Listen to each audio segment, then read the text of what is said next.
ಮಾಜಿ ಸಚಿವ ರೇವಣ್ಣ ಅವರ ಭೇಟಿಗಾಗಿ ಶಾಸಕರು ಕೂಡ ಬಂದಿದ್ದಾರೆ. ಶ್ರಾವಣ ಬೆಳಗೊಳ ಜೊತೆಗೆ ಅರಕಲಗೂಡು ಶಾಸಕರು ಬಂದು ಭೇಟಿಯನ್ನು ಮಾಡಿದ್ದಾರೆ.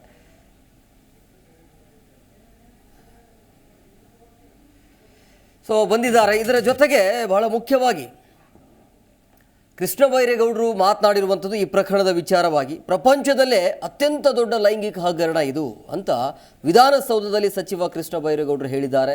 ಇದೊಂದು ಟ್ರಾಫ್, ವಿಷಯಾಂತರ ಆಗೋದು ಸರಿಯಲ್ಲ. ಹಿರಿಯ IAS ಅಧಿಕಾರಿ ಕಾಲ್ ಮಾಡಿ ಕಣ್ಣೀರನ್ನು ಇಟ್ಟಿದ್ದಾರೆ. ಪೆನ್ ಡ್ರೈವ್ ಕೇಸ್ ಇದು ನಿಷ್ಪಕ್ಷಪಾತವಾಗಿ ತನಿಖೆ ಆಗಬೇಕು, ಆ ರೀತಿಯ ತನಿಖೆ ನಡೆಸಬೇಕು ಅಂತೇಳಿ ಕೇಸಲ್ಲಿ ಯಾರೇ ತಪ್ಪು ಮಾಡಿದರೂ ಕೂಡ ಅವರಿಗೆ ಶಿಕ್ಷೆ ಆಗಬೇಕು ಅಂತೇಳಿ ಹೇಳಿಕೆಯನ್ನು ಕೊಟ್ಟಿರುವಂಥದ್ದು.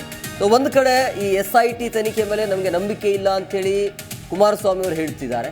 ಆದರೆ ಇಲ್ಲಿ ಕೃಷ್ಣ ಬೈರೇಗೌಡರು ಹೇಳ್ತಾ ಇರುವಂಥದ್ದು ನಿಷ್ಪಕ್ಷಪಾತವಾಗಿ ತನಿಖೆ ಆಗಬೇಕು ಅಂತೇಳಿ. ನಿಷ್ಪಕ್ಷಪಾತವಾಗಿ ತನಿಖೆ ಆಗಲಿ, ಬಟ್ CBIಗೆ ವಹಿಸಲಿ ಅಂಥೇಳಿ JDS ನಾಯಕರ ವಾದ.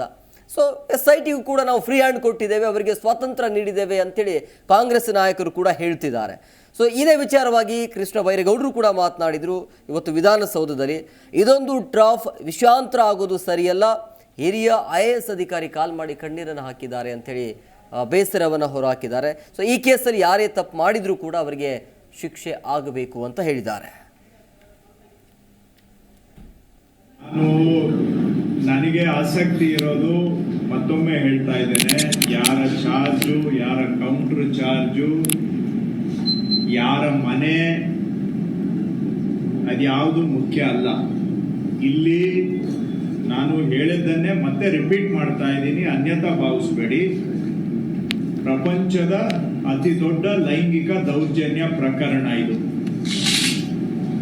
ಇದರಲ್ಲಿ ಯಾರು ಅನ್ಯಾಯಕ್ಕೆ ಒಳಗಾಗಿದ್ದಾರೆ, ಯಾರ ಮೇಲೆ ದೌರ್ಜನ್ಯ ನಡೆದಿದೆ, ಅವರಿಗೆ ನ್ಯಾಯ ಸಿಗಬೇಕು. ಯಾರು ಈ ತಪ್ಪು ಮಾಡಿದ್ದಾರೆ ಅವರಿಗೆ ಶಿಕ್ಷೆ ಆಗಬೇಕು. ನನ್ನ ಗುರಿ ಅಷ್ಟೇನೆ.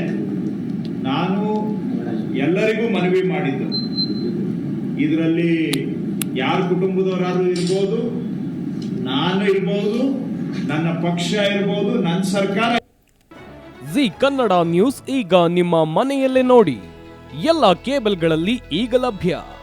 ಸನ್ Direct 292, Jio TV 1334, U Digital 162, City Cable 51, GTPL 17, Abhishek Cables 821, Rock Line Telecommunication 51, Shri Basaveshwara number 60, Vinayaka Digital number 53, In Digital number 896ರಲ್ಲಿ.